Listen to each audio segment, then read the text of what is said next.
Et on va donc démarrer par le football, mais avec une mauvaise nouvelle. Malheureusement, Lens sera en Ligue 2 l'année prochaine. Ouais, sauf un miracle, les 100 et or joueront en Ligue 2 au mieux la saison prochaine, hein, suite à un match assez triste, assez terne face à Lorient. Un match nul 0-0 face aux Bretons. Pas grand-chose dans cette rencontre à se mettre sous la dent. Et désormais, le Racing Club de Lens, qui est à 9 points de Toulouse, mais aussi de Reims et de Lorient. Donc, même si mathématiquement un maintien serait encore possible, c'est quasiment impossible. Antoine Camboiré d'ailleurs l'a reconnu à l'issue de cette rencontre. Et donc voilà, c'est une saison dure durant laquelle Antoine Camboiré clairement a manqué de moyens humains. Et la seule petite bonne nouvelle dans ce paysage, c'est que, eh bien, on dit que Hafiz Mamadov serait de retour aux affaires. Il vient d'être nommé la semaine dernière au conseil de surveillance de la Banque nationale of Azerbaïdjan.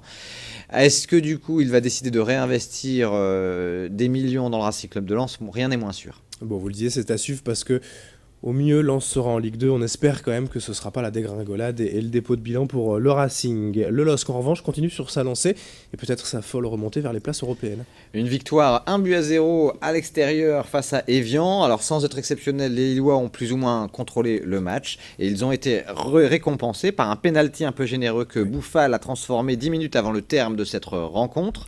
Lille se rapproche du 7e Montpellier qui en plus a perdu à Toulouse. Mais bon, attention parce que devant, il n'y a pas eu de faux pas des adversaires qui pourraient être les adversaires directs du LOSC dans la course de l'Europe, puisque Bordeaux et Saint-Etienne ont respectivement gagné lors de cette 32e journée de Ligue 1. Mais en tout cas, Lille reste sur une très très belle série en ce moment. Espérons que ça continue.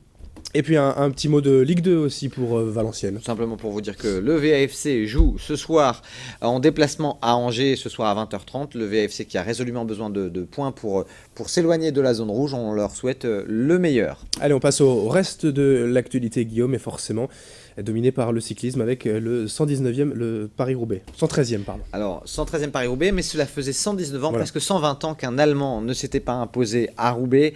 L'Allemand John Degenkolb, qui a fait une belle course. Il était deuxième l'an dernier. Il a gagné il y a 3 semaines Milan-San Remo. Et c'est une belle récompense pour ce coureur germanique de 26 ans de l'équipe Giant.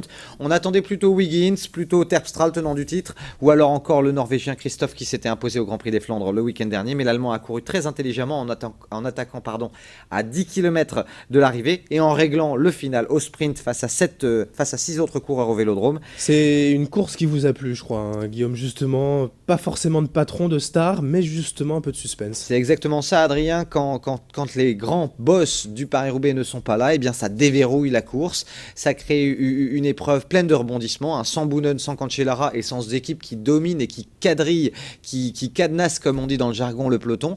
Eh bien, il y a eu des escarmouches un petit peu dans tous les sens. Sagan a attaqué, Stybar, Wiggins, tout le monde a essayé.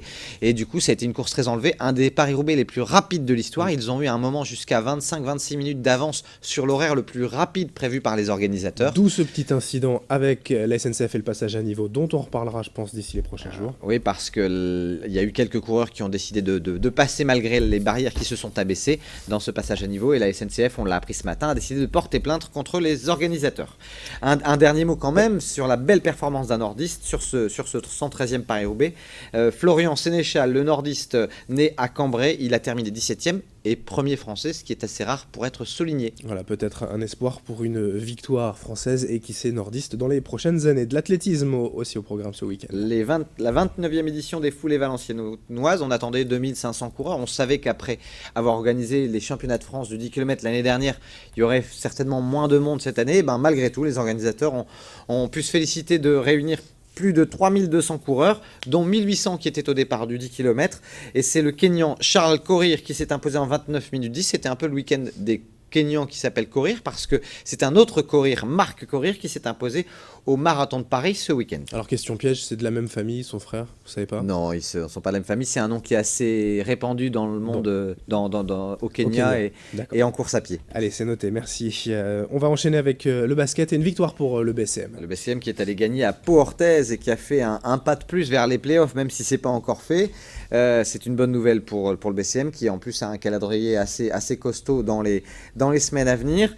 Une mauvaise nouvelle par contre pour Boulogne qui a très très bien démarré son match contre le Havre, qui avait quasiment la victoire acquise et finalement Un dernier quart-temps assez médiocre. Résultat, le Havre a recollé. Et finalement, lors des prolongations, eh bien, les Boulonnais se sont inclinés 102-103 après donc ces prolongations. C'est dommage. Une autre bonne nouvelle en basket en Pro B, c'est le LMB vendredi au Palais Saint-Sauveur qui a certainement assuré son maintien en battant Aix-Maurienne. Du hockey sur gazon, résultat en bref aussi pour terminer. Pour terminer, eh bien, c'était l'avant-dernière journée de championnat en top 6, les 6 meilleures équipes françaises de hockey sur gazon.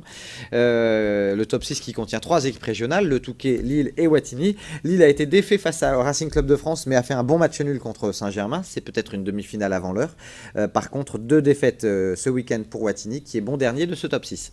Voilà pour l'actualité complète de ce grand week-end de sport. Merci Guillaume, bonne semaine et à vendredi pour le week-end prochain. Bonne semaine à tous.